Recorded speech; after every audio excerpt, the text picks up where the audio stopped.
Hey, what's going on, guys, and welcome to Gunpla News episode 16 for March 2016. This is part 1. We're going to talk about some Gundam-related news.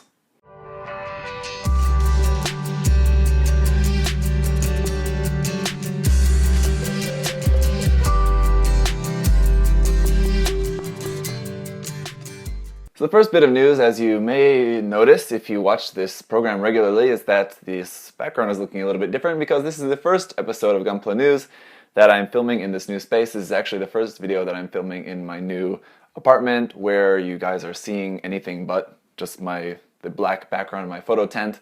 So yeah, there will be a full tour of this room coming shortly. As you can see, a couple of the shelves, as you might not be able to see too well, but the stuff on the shelves is basically the last thing that's not sorted. And over there, my painting spray booth is going to go through some renovations. As some of you may know, I've been using a DIY spray booth that I made. I'm getting a new fan for that, so basically going to just totally rebuild that, make a DIY spray booth 2.0 basically, so that's still yet to be finished. But I will do that room tour soon, whether those things are finished or not, because basically everything else is already done. So if you've seen on Facebook, I have posted a picture, I think, or two on there already anyway, so you've kind of got a little bit of an idea, but I will go into more detail about exactly what all is here, what I keep where, and all of that, so we'll be doing that soon. So excited to be filming here in the new space. And so the first thing that I want to talk about for this part of the news is that we do have a new Mobile Suit Gundam Unicorn TV adaptation. So basically what they're going to be doing is taking the Unicorn OVA and just chopping it up and adapting that to a TV format, so like 22-minute episodes or something like that. It's going to be entitled Gundam UC RE0096. So not the most creative name really, but I don't think they really needed to get too creative with it because it's not like a whole new series or anything. So it's going to be starting pretty soon, actually April 3rd, I believe. Currently, the Iron-Blooded Orphans series is set to wrap up, I believe, around that same time, I guess. I forget at the moment, and then we are going to be having the second season of Iron-Blooded Orphans, so I'm guessing basically what this is going to be is Unicorns just kind of filling the gap between first and second season of Iron-Blooded Orphans, basically. There is going to be new things added, not a whole lot. There's going to be a new opening and ending sequence, obviously, for TV. They have to have that. It has been mentioned that there are going to be a few new scenes. There's going to be some new animation in it. I can't imagine it's going to be all that much. I would say like one new thing per episode is probably going to be a surprise. If it's even that much, it might be like one new little bit every couple episodes or something. I'm not sure. Basically, it's going to come down to the normal sort of 25, 26 episode length, if I have figured that correctly, and other people have also been figuring that as well. It's not really too hard to figure out, and it was apparently tweeted by, I can't remember his name at the moment, the musical composer for the series said something about it lasting for two quarters of the year, so a half year is usually 26 episodes, around like that. And so, also, the one interesting thing about it too is that the next episode preview footage at the end of each episode, you know how they have like the little preview about what's in the next episode, is going to be narrated by the voice actor for Full Frontal, so it's going to be narrated by Full Frontal at the end. So it really seems like they're trying to maybe emphasize in this re-edit Full Frontal as more of a character. I mean, like I said, they're not going to be adding a whole lot to it, but I'm guessing that what some of the footage that will be added, some of the animation that will be added to it, will be more stuff about Full Frontal. I just have a feeling that they're kind of trying to push his character. There's a little bit more of a character. I don't know if you get what I mean.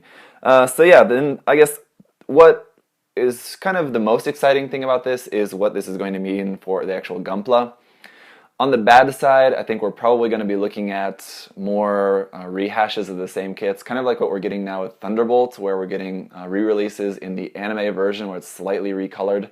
What we're probably going to see is some more HG and maybe some other lines as well, possibly Master Grade Unicorn kits being re-released and then now like TV version something. So we're probably going to be getting that most likely, unfortunately. But on the good point is that we will hopefully be getting some new stuff. Now, a lot of people have been hoping, and Bandai has hinted that it's a possibility of an RE100 Kshatriya. It's a possibility. Now, especially with this, it probably helps the possibility of that being true, but so far, no real confirmation still about that. The next RG, I'm sure everyone's seen the image that Gundam Guy put out about what's the next RG with the Unicorn, the Shin Anju, and the Stark Jagan. I think we can pretty much rule out the Stark Jagan because that would be very, very unlikely. It's such an odd choice. With the series coming out, it could very well be something from Unicorn that would definitely make sense, but again, it's all still an if. So I'm really looking forward to some new HGs. I think there's a lot of, especially the Zeon remnants, there was a lot of like older Zeon suits making cameos in the series and the Federation as well, I guess, but there's a lot of like mobile suit cameos that would be awesome to get into kit form. It didn't really have a whole lot of screen time, but it would be nice to have kits of those. So that's really exciting. I'm looking forward to that, at least for that sense. I mean, re-editing Unicorn is not really all that exciting. I mean, you can just watch the OVAs, which are probably going to be better when it's not all cut up in their original format, but it could be a lot worse, so I don't know. I can't really complain too much. It's okay. And then the next thing is just a really quick thing about Gundam Thunderbolt is that episode 3 is going to be premiering March 18th, very soon. Actually, it's about a week, 10 days or so from now. So that will be coming out really soon. If you guys have been watching Gundam Thunderbolt, it's absolutely amazing. It's just a shame that it's only going to be 4 episodes. Really wish that they would have made it a little bit longer. At the same time, I'm glad they didn't try to intentionally stretch it. It should be as long as it needs to be, and if they felt like they could tell the story well and it best suited telling the story to tell it in 4 episodes, then I'm okay with that because the story has been good so far. So I'd prefer that rather than having a long series that's just stretched out for no reason. Next, moving on to the GBWC, and it seems like we just finished GBWC 2015, but I guess that is how it goes with very long, drawn-out annual events. 2015 is done, and now 2016 Gunpla Builders World Cup. Bandai has started promoting that. They released a new promotional video you can see on the Gundam Info YouTube channel. You can watch that there.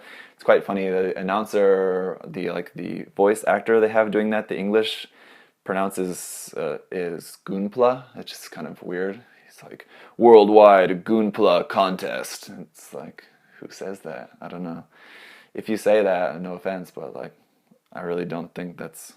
Anyway, so 2016 GBWC is coming. It's kind of starting the early phases of that. So if you guys are planning to enter, of course, obviously you need to be started on that. I'm sure any of you guys who are planning on entering probably already know that. So I don't need to bother you about that. I am hopefully going to be working on something to possibly enter this year. I'm still trying to figure out if I need to enter here in Korea because I live here or enter in the online portion for North America because I'm American by nationality. So I don't know. I think I need to enter online in America. Then just to wrap this up, I want to talk about a couple of other sort of non-model kit or figure things that are going to be going on sale soon. The GA Graphics Mobile Suit Archive Shin Anju book. I talked about this last month. This is coming out at the end of this month, March 31st for 2,800 yen. I believe you can order that, pre-order it on a bunch of different sites, HLJ, among others. I'm sure you can pre-order that. Looks like a really cool book though. I kind of wish it was more mechanical drawing kind of stuff and less of just the CG images and things like that, but we've really only seen a couple pages of the preview. I'd imagine there's going to be quite a lot of interesting stuff in there if you're a fan of the Shin Anju, which I am, so thinking about picking up that book. Next is the Gundam Iron-Blooded Orphans Styling Mikazuki August and Orga Itsuka figures out in June for 1,600 yen. I'm guessing that's 1,600 yen each, so about 15 bucks for these each. I don't know exactly how these are going to be sold, just sold in the store, or I don't really know. I'm just telling you guys basically the only information that I know about them. We just have the 2 figures there, and they're kind of made to go together, so it's kind of you kind of wonder why they didn't just sell it as a set for the 2 of them for 3,000 something yen. But, I don't know, I guess it probably worked out better for them, make more money. They sell them separately, so of course they're doing that. If we get more figures from the series, who knows, I guess it's possible. And the last thing is the Gundam Front Tokyo Gundam iPhone 6 or 6S cases. So iPhone 6 and 6S users can get these cases. They're currently available now for 2,000 yen at Gundam Front Tokyo, but I'm sure you can get them through proxy services, eBay, things like that. If you wanted to grab one, there's 3 different kinds. There's the Barbatos, the Delta Gundam Unit 2, and the Zeta Gundam Unit 3. The Delta and Zeta Gundam ones are the ones that have recently been featured in that special video playing at Gundam Front Tokyo, so that's those, and the Barbatos as well. So I have an iPhone 6, but I'm not really planning on getting those. They're kind of ugly, to be honest, but I can see how some of you might be interested. So that's it for the news section of this month's Gunpla News. Tried to get through that pretty quickly.